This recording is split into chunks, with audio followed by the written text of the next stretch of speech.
Toma la palabra el ciudadano licenciado President Felipe Calderón Hinojosa, President of Mexico, will now take the floor.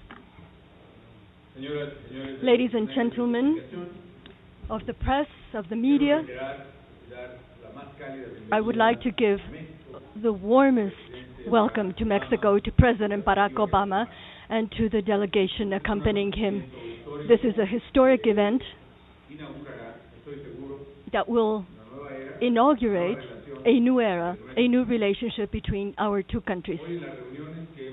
Today, in the meetings that we have held, we have confirmed the determination of both governments to consolidate the very, very close contacts and links that join and bring together Mexico and the United States. We have new projects in important affairs such as security, migration, competitiveness, and global affairs.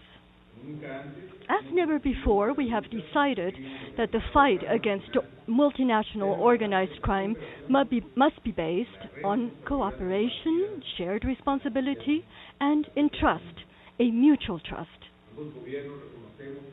Both governments recognize that the Mérida Initiative is a very good starting point in order to strengthen cooperation in security. But we want to go beyond, we want to go further in order to liberate, to free our societies from the criminal activities that affect the lives of millions of people.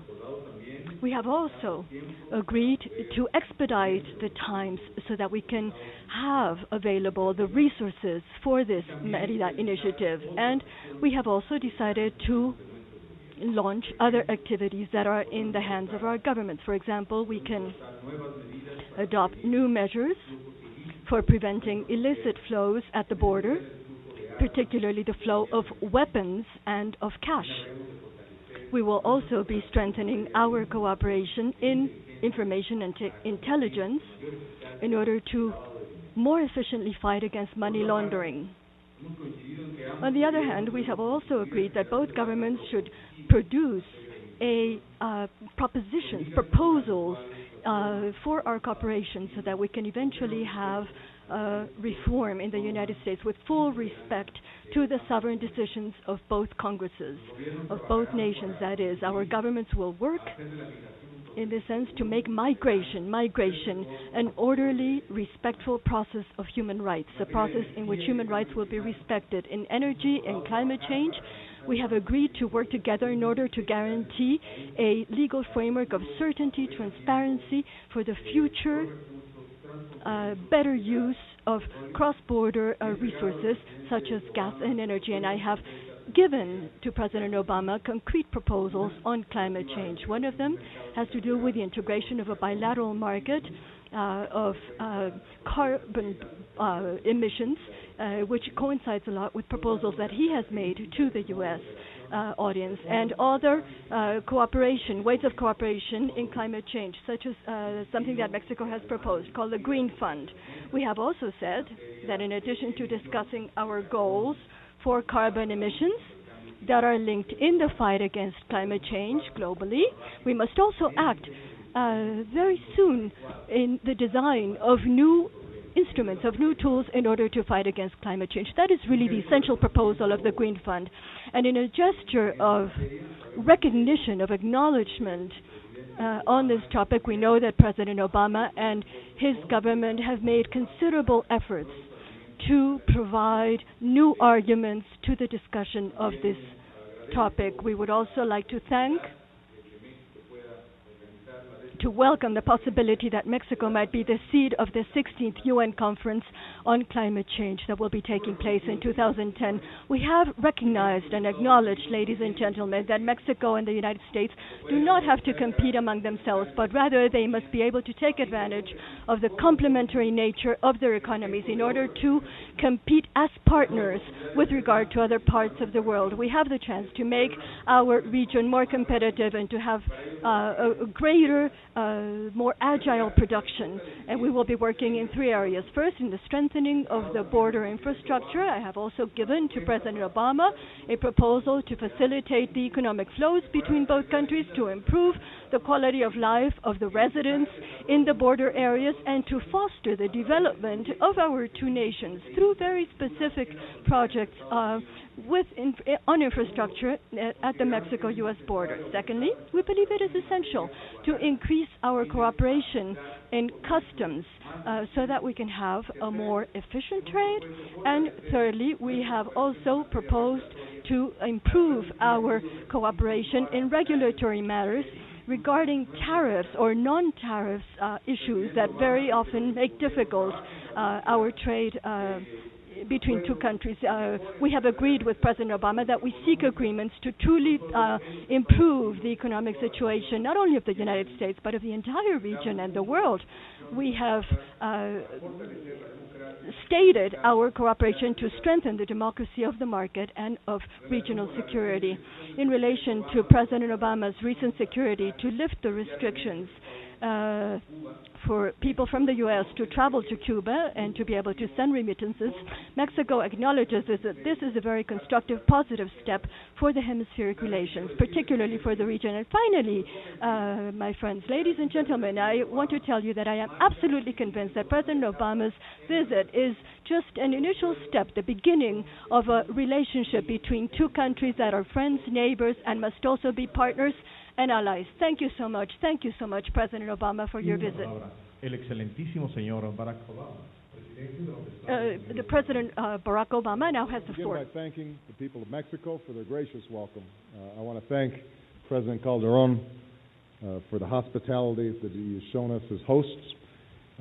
This is my first trip to Mexico as president, and I see this visit as I know President Calderón does, as an opportunity to launch a new era of cooperation and partnership between our two countries, an era built on an even firmer foundation of mutual responsibility and mutual respect and mutual interest.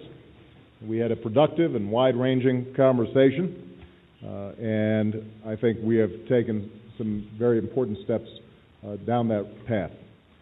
It's difficult to overstate the depth of the ties between our two nations, or the extraordinary importance of our relationship. It's obviously a simple fact of geography that we share a border, and we've always been bound together because of that geography. But it's not just that shared border that links us together. It's not only geography, but it's also culture. It's also the migration patterns that have taken place that have become so important. Our deep economic ties mean that whatever steps that we're going to take moving forward have to be taken together. And that's why we worked hard hand in hand at the G20 summit. And that's what we will continue to do at the Summit of the Americas and beyond, so that we can jumpstart job creation, promote free and fair trade, and develop a coordinated response to this economic crisis. We also discussed our shared interest in meeting an immigration challenge that has serious implications for both the United States and for Mexico. My country has been greatly enriched by migration from Mexico. Mexican Americans form a critical and enduring link between our nations. And I am committed to fixing our broken immigration system in a way that upholds our traditions as a nation of laws, but also as a nation of immigrants. And I'm committed to working with President Calderón to promote the kind of bottom-up economic growth here in Mexico that will allow people to live out their dreams here, and as a consequence will relieve some of the pressures that we've seen along the borders. But we also discussed what our nations can do to help bring a clean energy future to both countries. This is a priority for the United States. I know it's a priority for President Calderón, and I want to commend him for the work that he's already made in cutting greenhouse gas emissions, the commitment that he's made, even though Mexico is not required to do so under the Kyoto Protocol. And together we're establishing a new bilateral framework on clean energy and climate change that will focus on creating green jobs, promoting renewable energy, and enhancing energy efficiency. I look forward to strengthening our partnership in the upcoming Major Economies Forum on energy and climate, and in next year's UN climate negotiations, which I hope will be held here in Mexico. Now, as essential as it is that we work together to overcome each of these common challenges, there's one particular area that requires our urgent and coordinated action, and that is the battle that's taking place with respect to the drug cartels that are fueling kidnappings and sowing chaos in our communities and robbing so many of a future, both here in Mexico and in the United States. I've said this before, I will repeat it. I have the greatest admiration and courage for President Calderón and his entire cabinet, his rank-and-file police officers and soldiers as they take on these cartels. I commend Mexico for the successes that have already been achieved. But I will not pretend that this is Mexico's responsibility alone. A demand for these drugs in the United States is what is helping to keep these cartels in business. This war is being waged with guns purchased not here, but in the United States. More than 90% of the guns recovered in Mexico come from the United States, many from gun shops that line our shared border. So we have responsibilities as well. We have to do our part. We have to crack down on drug use in our cities and towns. We have to stem the southbound flow of guns and cash.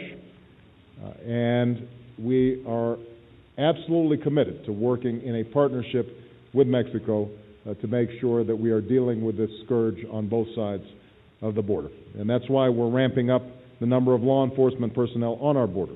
That's why for the first time we are inspecting trains leaving our country, not just those entering it. That's why our Department of Homeland Security is making up to $59 million available to defend our common border from this threat to both of our countries. Now, as we discussed in our meeting, destroying and disrupting the cartels will require more than aggressive efforts from each of our nations. And that's why the United States is taking the following steps. We've begun to accelerate efforts to implement the Merida Initiative so we can provide Mexico with the military aircraft and inspection equipment they need when they need it. Yesterday, I designated 3 cartels as significant foreign narcotics drug traffickers under U.S. law, clearing the way for our Treasury Department, working together with Mexico to freeze their assets and subject them to sanctions. My National Homeland Security Advisor, who is here, General Jim Jones, as well as my Homeland Security Secretary, Janet Napolitano, and my top advisor on Homeland Security and Counterterrorism, John Brennan, are all meeting with their Mexican counterparts to develop new ways to cooperate and coordinate their efforts more effectively. In addition, as President Calderón and I discussed, I am urging the Senate in the United States to ratify an inter-American treaty known as CIFTA to curb small arms trafficking that is a source of so many of the weapons used in this drug war. Now, there are some of the common challenges that President Calderón and I discussed in our meeting and that we're going to be working on to overcome in the months and years ahead. It will not be easy, but I am confident that if we continue to act as we have today in a spirit of mutual responsibility and friendship, we will prevail on behalf of our common security and our common prosperity. So I think that this is building on previous meetings that we've had. In each interaction, the bond between our governments is growing stronger. I am confident that we're going to make tremendous progress in the future. Thank you. Good. Now we will go on to the question and answer session. 2 questions from the U.S. media first, please, and then 2 questions from the Mexican media.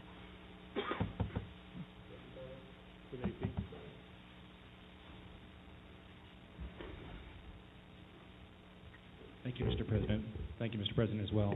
President Obama, as a candidate for your office, you said that you wanted to see the the ban on assault weapons reinstated. Your Attorney General has spoken in favor of this. Mexican officials have also spoken in favor of it. But we haven't heard you say that since you took office. Do you plan to keep your promise? And if not, how do you explain that to the American people? And President Calderón, I'm sorry if I may, would you like to see this ban reinstated, and have you raised that today with President Obama? Thank you. Well, first of all, we did discuss this extensively in our meetings. I have not backed off at all from my belief that the assault weapons ban made sense, and I continue to believe that we can respect and honor the Second Amendment rights in our Constitution, the rights of sportsmen and hunters and homeowners who want to keep their families safe to lawfully bear arms, while dealing with assault weapons that, as we now know here in Mexico, are helping to fuel extraordinary violence. violence in our own country as well. Now, having said that, I think none of us are under any illusion that reinstating that ban would be easy. And so what we focused on is how we can improve our enforcement of existing laws. Because even under current law, trafficking illegal firearms, sending them across a border, is illegal. That's something that we can stop. And so our focus is to work with Secretary Napolitano,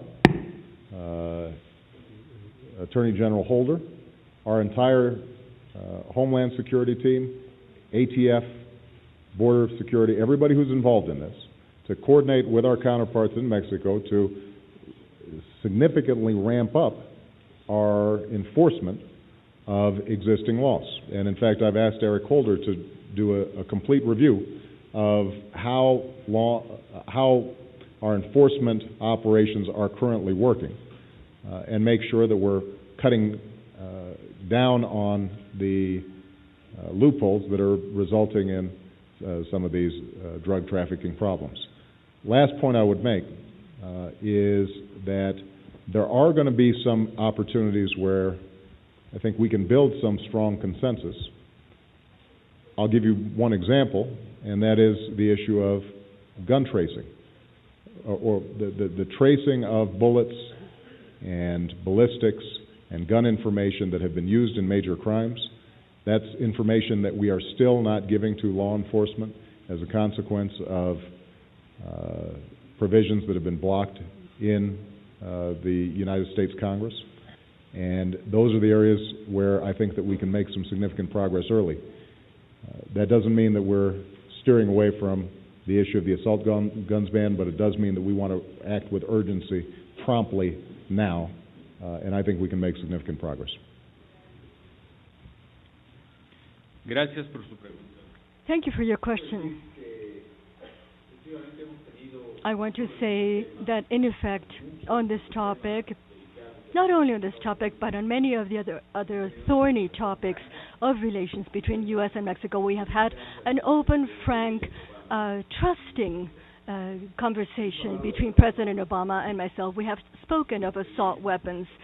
He is well aware of our problems, and we have described it as it is, from the moment that the prohibition on the sale of assault weapons a few years ago. We have seen an increase in the power of organized crime in Mexico. Only in my administration, in the 2 years and 4 months, we have been able to see, or rather we have seized, more than 16,000 assault weapons.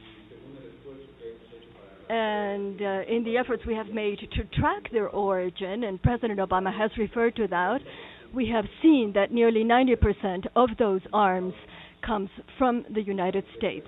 Those weapons come from the United States. There are about 10,000 sales points in the U.S.-Mexico border, only at the border. On the other hand, I do believe that our relationship, the new era we must build in our relationship between Mexico and the United States, must be one with trust and respect.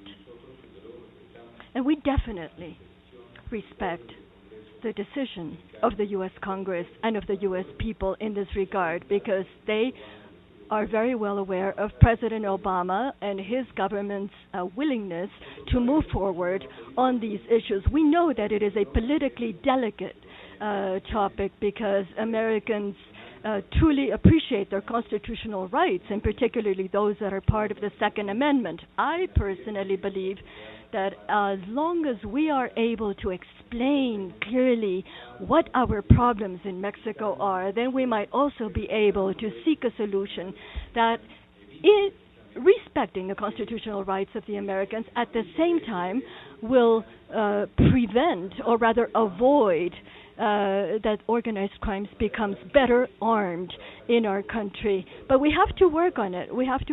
But we fully respect the opinion of the U.S. Congress, and we know that there's a great deal of sensitivity regarding this topic. But there are many, many things that we can definitely move forward in. For example, in armament, it is not only a matter of seeing whether we can change the legislation on assault weapons. We have already said what our position is, but we might also be able to see whether they can apply existing legislation in Mexico and the United States on armament. For example,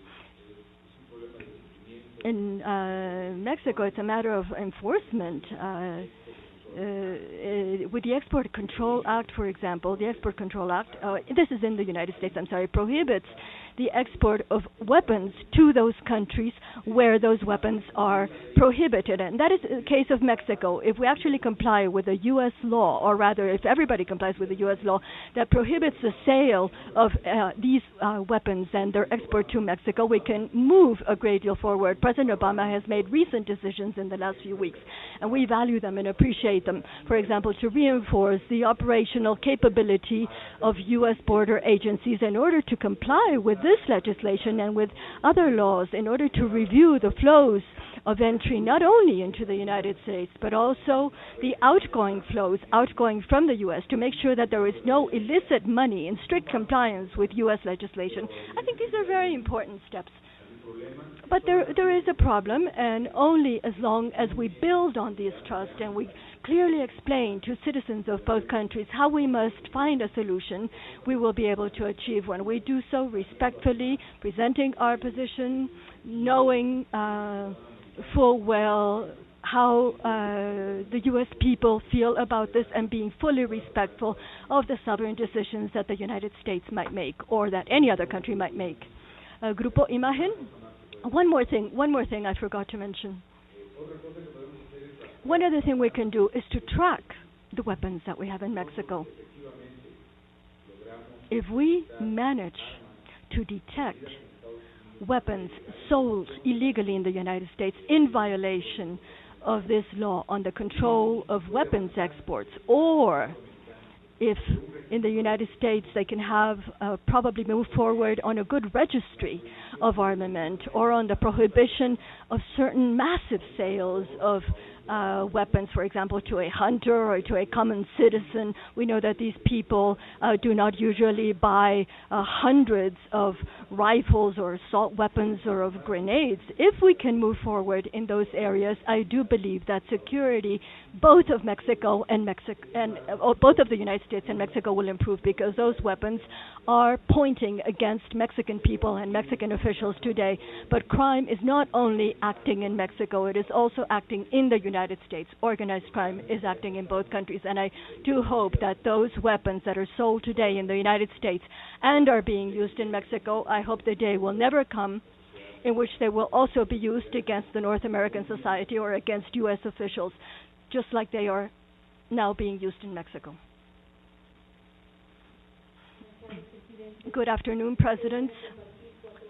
You are going to share 4 years of an administration, and there can be an in-depth change in this fight against organized crime in these 4 years. As of today, how can we establish the concrete objectives that in 2012 will allow us to say, fine, a new era began between Mexico and the United States back then? Particularly, I'm addressing this to you, President Obama. In addition to the chance that you will invest your political capital in being able to stop the flow of these weapons to Mexico, what can we hope for? What can we expect to see in terms of arresting the drug lords, the kingpins in the U.S., because there are laws against corruption, but this is enabling now, in other words, the U.S. market is now the biggest for drugs. And a former president of Mexico, ex-President Fox, said that in the back they have only gotten little pats in the back from his predecessors. Can we hope for more from your administration? And to you, President Calderón, with this new era, how can you measure the detention, the arrest of drug lords in the United States, and also putting a stop to the flow of weapons? How can you measure this? Well, I think that we can measure this in terms of the reduction in violence, in the interdiction of drugs, in the interdiction of weapons coming south, in the dismantling of the financial structures that facilitate these drug cartels, in the arrest of major drug kingpins. So I think we know how to measure progress. The challenge is maintaining a sustained effort. And as I said, something that President Calderón and myself absolutely recognize is that you can't fight this war with just one hand. You can't just have Mexico making an effort, but the United States not making an effort. And the same is true on the other side. I think both our efforts have to be coordinated. Both of our efforts have to be strengthened. I've made some very concrete commitments, already sending additional resources, already making additional investments. These are measurable in millions and ultimately billions of dollars over several years. And I believe that President Calderón has used enormous political capital to deal with this issue. Obviously, the Mexican people, particularly along the borders, have suffered great hardship. And as a consequence, if we partner effectively, and that's why I brought many of my top officials on this trip to interact with their counterparts, I'm confident that we're going to make progress. Now, are we going to eliminate all drug flows? Are we going to eliminate all guns coming over the border? That's not a realistic objective. What is a realistic objective is to reduce it so significantly, so drastically, that it becomes, once again, a localized criminal problem, as opposed to a major structural problem that threatens stability in communities along those borders, and that increases corruption and threatens the rule of law. That's the kind of progress that I think can be made. And so we're going to work as hard as we can and as diligently as we can on these issues. Always mindful, though, that the relationship between Mexico and the United States cannot just be defined by drugs. You know, sometimes there's a tendency for the media to only report on drug interdiction or immigration when it comes to U.S.-Mexican relations. And one of the things that we talked about is the extraordinary opportunities for us to work together on our commercial ties, on strengthening border infrastructure to improve the flow of goods, on working on clean energy, which can produce jobs on both sides of the border. So we're going to stay very focused on this. We're going to make this a top priority. But we just always want to remember that our relationship is not simply defined by these problems. It's also defined by opportunities. And that's what we want to take advantage of as well. Gracias, Presidente. Bueno, coincido. Thank you, President. I agree a great deal with you, and I fully thank you for your support and understanding in this very difficult topic. I think the question is very relevant. I see a big opportunity for President Obama and myself, since we are going to be sharing the next 4 years as heads of our administration. I see a big opportunity here, and on this issue, what I hope to see at the end of my administration is actually many things. One is a reduction in the levels of criminal activities in our countries related to organized crime, which is also related to drug trafficking. They go hand in hand.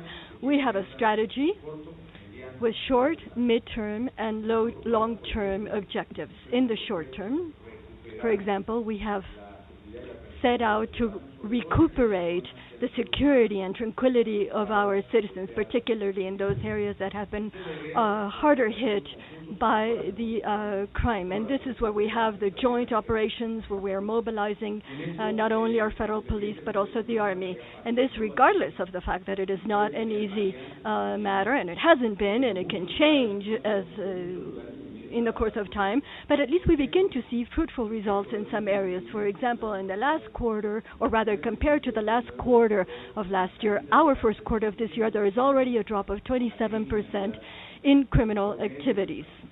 That is as an average for the entire country. Only in Ciudad Juárez, as of the joint operation that we launched in February, between February and March, violent deaths in Ciudad Juárez, violence related to crime dropped by 80%. Of course, I understand that the spectacular nature of some of these operations has really attracted worldwide attention. But with the very difficult crime rates that we had last year, despite them, crime in Mexico was 10.7 deaths because of crime for every 100,000 inhabitants. It is less than what it is in Guatemala, El Salvador, Colombia, Venezuela, or Brazil in Latin America. And it is also a lower number than the crime rates of many U.S. cities. I believe one issue has to be, of course, that we have to cut down on crime in Mexico for sure. But number two, I hope in the course of time to be a safer border and a more efficient border.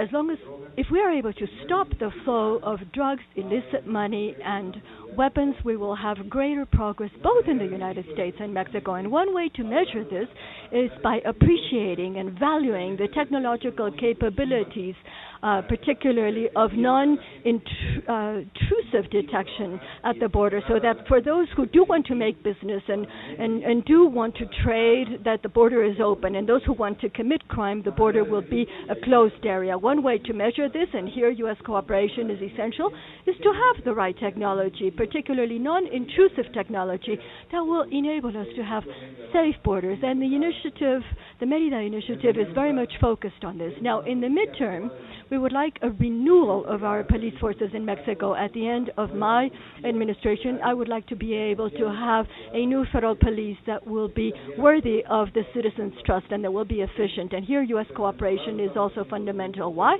Well, because on our side, we are cleaning our house, we are sweeping everything from top to bottom, so that all the police forces, from the top officials at the Attorney General's office, the Army, the Navy, that all officials in Mexico, all police officials, that we can truly trust in their honesty, and that at the same time, technologically, they will be top-notch, as the rest of the world, in investigation, in databases. We want a scientific police, one that is very well trained in technology, and U.S. help will be very welcome, and it will be essential. We also have a no-judicial plan for oral trials, and I think that as we fulfill these objectives, many of them have already are part of our agreement on safety, security, and protection, with a shared responsibility that we now have with President Obama and his team. We are certain that we will reach these objectives, and that our strategy, which is the correct one, will have many more possibilities of achieving success, and that at the end of our administration we will have a Mexico, a United States, that are much safer and freer of violence-free rather. Of course, drug trafficking cannot be ended by decree. As long as there is a supply, a high demand, there will be a high supply. But what we can control is the effect of criminal activities in society to stop the actions of organized crime, and we can also act preventively in order to bring down the consumption of drugs in the United States and in Mexico too, which also begins to be a problem of great concern to us.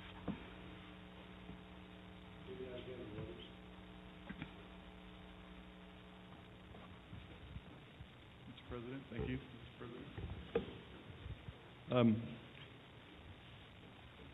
Mr. President Obama, you said in an op-ed that was out today that your new Cuba policy was part of an effort to move beyond the frozen disputes of the 20th century. Why then is it so limited? Why not open the door for all Americans to visit Cuba? And what will you say to your colleagues at the Summit of the Americas who want you to do more? And President Calderón, what do you think the United States should do more on Cuba in order to improve relations with the region? Thank you. Well, first of all, I don't think that we should dismiss the significance of the step that we took We eliminated remittance restrictions and travel restrictions for Cuban Americans who have family members in Cuba. For those families, this is extraordinarily significant. For the people in Cuba who will benefit from their family members being able to provide them help and to visit them, it's extraordinarily significant. We took steps on telecommunications that can potentially open up greater lines of communication between Cuba and the United States. And so I think what you saw was a good faith effort, a show of good faith on the part of the United States that we want to recast our relationship. Now, a relationship that effectively has been frozen for 50 years is not going to thaw overnight. And so, having taken the first step, I think it's very much in our interest to see whether Cuba is also ready to change.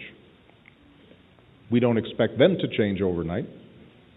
That would be unrealistic, but we do expect that Cuba will send signals that they're interested in liberalizing in such a way that not only do U.S.-Cuban relations improve, but so that the energy and creativity and initiative of the Cuban people can potentially be released. I mean, we talk about the ban on U.S. travel to Cuba, but there's not much discussion of the ban on Cuban people traveling elsewhere and the severe restrictions that they're under. I make that point only to suggest that there are a range of steps that could be taken on the part of the Cuban government that would start to show that they want to move beyond the patterns of the last 50 years. I'm optimistic that progress can be made if there is a spirit that is looking forward rather than backward. My guidepost in U.S.-Cuba policy is going to be how can we encourage Cuba to be respectful of the rights of its people on political speech, political participation, freedom of religion, freedom of the press, freedom of travel. But as I said before, I don't expect things to change overnight. What I do insist on is that U.S.-Cuban relationships are grounded with a respect not only for the traditions of each country, but also respect for human rights and the needs of the people of Cuba. And so I hope that the signal I've sent here is that we are not trying to be heavy-handed.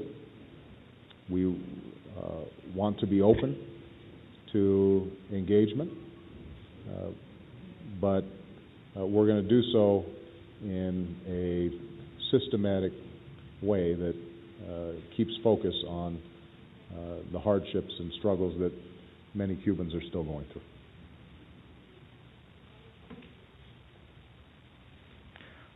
Bueno, desde luego, yo no pretendería darle consejos. I would not pretend to give advice or suggestions to President Obama on this matter or in any other. Let me just say what I personally believe, or rather what I believe about the Cuban reality. The question that has to be posed, rather, is whether the U.S. embargo on Cuba has worked. The reality is that the embargo has been there long before we were even born. And yet, things have not changed all that much in Cuba. I think we would have to ask ourselves whether that isn't enough time to realize that it has been a strategy that has not been very useful to achieve change in Cuba.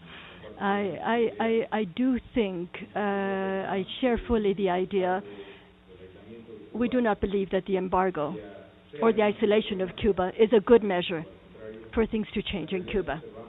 On the contrary, the reality that we see there is that the reality has not changed. And and it's because of internal factors, mostly, of course, but also because of external reasons, such as the embargo. Because of that, the Cubans have become impoverished. I welcome the measures that President Obama has taken in order to change this attitude and to try to attempt, and the attempt must be appreciated, to change the policy towards Cuba little by little. But what is clear to me is that we both share the same ideals. I think we would both like to see the world living at some point under a full democracy, a world with full respect for human rights, with no exceptions whatsoever. We would like to see a world working with people being able to take care of their families, to live in peace, and those principles that must protect humanity, that we do share. We also share the idea that each nation must be respected in its own decisions. It's like we were saying a moment ago when we were talking about the prohibition of assault weapons. Of course, we do not want those weapons to be out in the streets, but at the same time we want those decisions to come from the peoples themselves and to be self-determinant. And it's the same for Cuba. But I believe that the steps President Obama has taken are very positive. Mexico is a good friend of Cuba, and Mexico is also a good friend of the United States. We want to be a good friend of Cuba and of the United States. We want both things, and we know that one day, the day that these principles we believe in prevail, that day we will be able to be neighbors, the three of us, the United States, Cuba, and Mexico. What are the principles we believe in? Democracy, human rights, but also liberty, property, trade, free economy. And I think as long as those principles can function and bring benefits to the Cuban economy, then things can begin to change. We cannot change anything that has already taken place in the past, but I am certain that as heads of state, we can do a lot to try to make a different future, both for the world, both for our countries, and also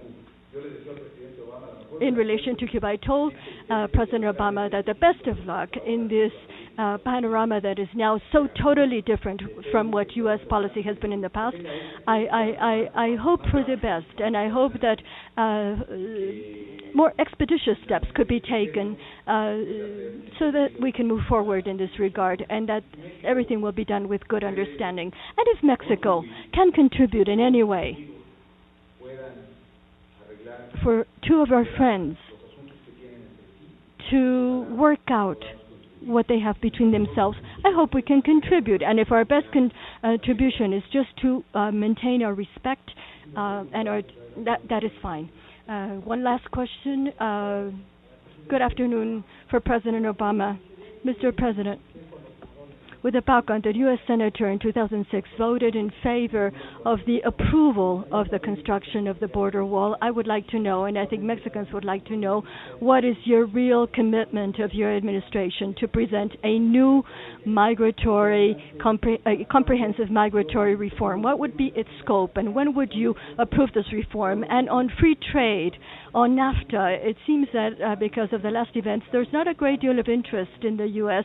to apply or to comply with all the items in NAFTA. I would like to ask President Calderón whether you spoke of some of those issues during your conversations, whether you addressed the migratory issue and some of the NAFTA issues. Well, first of all, with respect to the immigration issue, I think it would be useful to point out that I also voted twice for comprehensive immigration reform that would have provided a pathway for legalization and an improvement of the orderly process of migration into the United States. I've said before that we have to have a comprehensive approach, recognizing that the United States has a very legitimate concern. If you've got hundreds of thousands of people from other countries coming into the United States without anybody knowing who they are, who when they arrive can often be exploited, and because they're not protected by various laws, undermine the wages of U.S. workers. Those are legitimate concerns on the part of the United States people and the United States government. And so working effectively with the Mexican government to create an orderly border is very important. And there are a whole host of strategies that we need to pursue. What I've also said is that for those immigrants who are already in the United States, and by the way, we focus a lot on Mexicans who have come into the United States, but the number of immigrants from Central America, from Ireland, from Poland, are substantial as well. This is not just an issue with respect to Mexico. For those immigrants who have put down roots, may have come there illegally, I think they need to pay a penalty for having broken the law. They need to come out of the shadows, and then we have to put them through a process where if they want to stay in the United States, they have an opportunity over time to earn that opportunity for a legal status in the United States. Now, we came close to getting that kind of reform done several years ago, and then it became politicized. And my whole goal is to remove the politics of this and take a very practical, common sense approach that benefits people on both sides of the border and creates a secure and safe border so you don't have people who are dying in the deserts as a consequence of a disorderly and illegal migration process. I think that's a goal that President Calderón and I share, and one that we discussed during our bilateral meeting. With respect to trade, Mexico is one of our largest trading partners. The amount of commerce that flows back and forth creates wealth in Mexico, and it creates wealth in the United States. I have said repeatedly that I'm in favor of free trade. I know that there has been some concern about a provision that was placed in our stimulus package related to Mexican trucking. That wasn't a provision that my administration introduced, and I said at the time that we need to fix this because the last thing we want to do at a time when the global economy is contracting and trade is shrinking is to resort to protectionist measures. My team is working with President Calderón's team to resolve this issue. I'm hopeful that we can resolve it in an effective way. It's not helpful to a number of U.S. Producers who are interested in selling into Mexico and are fearful that they may be subject to countervailing tariffs or retaliation. So we're going to see if we can get this fixed. But I can tell you that President Calderón and I are entirely on the same page in believing that we can create greater opportunities for trade and strengthen our commercial relationships between our two countries. I have said before in the past, and I will continue to say, that as part of the NAFTA framework, that it would make sense for labor and environmental provisions to be enforceable within that agreement rather than just be viewed as a side agreement. But I recognize that, we are in a very difficult time right now economically on both sides of the border, and that those kinds of negotiations are going to need to proceed in a very careful and deliberate way, because we don't want to discourage trade, we want to encourage trade right now. So I'm confident that our administration is going to be able to work together, and it's going to be to the benefit both of Mexico and the United States. Hablamos largo sobre el tema. We spoke at length on migration and on trade, and particularly on the economy in general between both nations. President Obama is well aware, is very knowledgeable about the problem, and his position in favor of a comprehensive migratory reform is well known. I would simply repeat the idea, or reframe the idea, that we share the objective of achieving an orderly, legal, productive migration between both countries. I have said, and I maintain, that as a Mexican, as President of Mexico, it doesn't make me particularly happy to see our people risk their lives going across the border, because I know that with every migrant that leaves, we have the best of our people leaving. The youngest, the most courageous, the strongest, the hardest working, they are the ones that are leaving, because I have seen in many communities here in Mexico, and particularly the state I come from, Michoacán, where there are phantom towns now, where there are only the elderly, children, women, and no one else is left there. So I am working hard to create in Mexico the conditions, the opportunities of work, of employment for our people here in Mexico. That is really the only way out that can put a stop to migration. I think that is the best way out, to create opportunities and employment in our country. But in the meantime, President Obama is very clear on what the problem consists of, and it's very important to establish those instruments that will enable people to come out of the shadows, as he himself has said, and that our region can gradually become more orderly, more legal, and better migration flows. I think the two of us share the idea. The trade produces benefits on both sides of the border.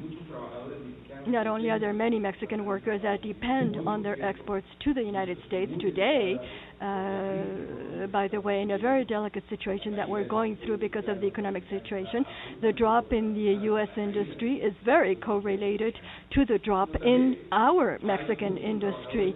But there are also many workers in the United States that depend on the purchases that we make of U.S. products. Today, Mexican consumers are among the best buyers of U.S. products. Few consumers in the world buy as many U.S. products as we do here in Mexico.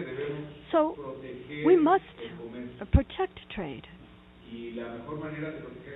And the best way of doing so is to allow it to flow naturally with no restrictions.